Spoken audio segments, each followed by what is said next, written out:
Untuk kali ini saya nak share satu resepi iaitu kegemaran semua karipak kentang. Dalam video ni saya akan share resepi dough karipak dan juga inti sekali. Okey, jom kita start. Untuk bahan dough kita perlukan 1 cawan air sejuk, 2 sudu besar margarin, 2 sudu tepung beras, 1/2 cawan minyak masak, 500 gram tepung gandum bersamaan dengan 4 cawan dan last sekali 1/2 sudu kecil garam. Untuk uli dough ni boleh guna mixer ataupun nak uli dengan tangan pun tak ada masalah. Okey, first kali kita masukkan tepung gandum, masukkan tepung beras bagi kulit karipak lebih rangup. Masukkan garam. Saya campurkan margarin tadi dengan minyak masak kemudian panaskan dalam microwave. Time panas-panas macam ni terus je masuk dalam tepung. Uli sampai tekstur macam ni. Kemudian yang part last sekali adalah kita masukkan air. Untuk air ni 1 cawan tadi kan? Okey, masukkan sedikit demi sedikit. Nak tahu dough kita dah okey? Bila dah berketul macam ni, tak melekat, lepas tu lembut, boleh dah stop. Dah siap uli tadi, ambil dough tadi kemudian bulat-bulatkan macam ni. Restkan dough selama 30 minit ataupun 1 jam. Tak perlu letak minyak dah. Sementara tunggu dough tu rest, jom kita buat inti karipak pula. Masukkan minyak dulu.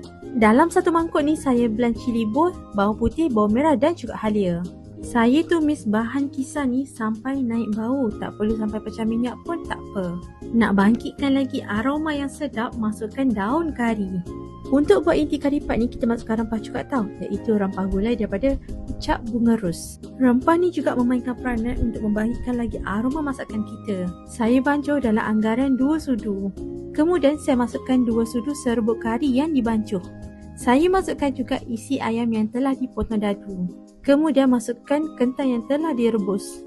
Masukkan air sehingga paras kentang. Nak bagi sedikit manis berlemak, ada orang guna gula, saya guna nisan. Bolehlah masukkan garam dan juga perasa. Nak tahu inti kita dah masak ke belum? Dia akan kering sampailah tak ada air. Lepas je masak inti ni tak boleh guna terus tau. Biarkan dia sejuk baru boleh guna.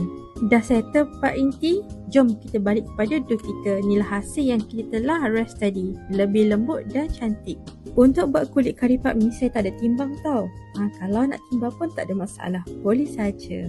Lepas je siap potong, saya terus bulat-bulatkan macam ni. Tujuan untuk kita bulatkan dough ni, senang untuk kita rollkan kejap lagi. Untuk bahagian roll tak boleh tebal sebab takut tak masak dan juga tak boleh nipis takut pecah. Jadi kena sederhana sahaja. Untuk first step ni saya tunjuk bahagian macam mana kita nak clean. Mula-mula letakkan inti macam biasa. Inti tu tak boleh banyak sangat tau sebab takut pecah. Lepas tu rapikan dia bahagian depan sampai dia sekata. Permulaan dia picit, tekan, picit lagi dan kemudian tekan sampailah habis. Kalau rajin bolehlah claim. Macam saya ni tangan tak berseni, jadi karipak ni macam tak ada sangat rupa karipak yang cantik.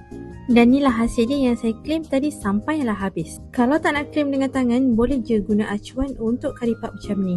Sama juga untuk part letak inti, kena letak sikit, lepas tu kapitkan dia macam ni. Yang lebihan tu tarik slow-slow sampailah habis. Dan inilah rupa lepas kita pakai acuan karipak, lebih cantik, tersusun, kemas rapi. Untuk resepi kulit karipak ni dalam anggaran boleh dapat 20 ataupun 30 pieces macam tu. Untuk goreng karipak pula kena api yang sederhana, tak boleh besar sebab takut kejap lagi hangit.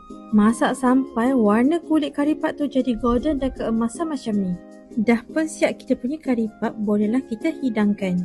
Nak lagi sedap, makan waktu panas-panas rasa rangup-rangup macam tu. Hasil resepi dough dan juga inti karipak ni rasa rangup dekat luar. Bila buka dekat dalam, rasa bangkit aroma rempah dan juga lembut isi kentang dan tak rasa kering. Rahsia kelazatan menu ni datang daripada rempah gulai ni. Nak dapatkan rempah gulai ni, jom dapatkan dekat Rempah Cak Bunga Ros.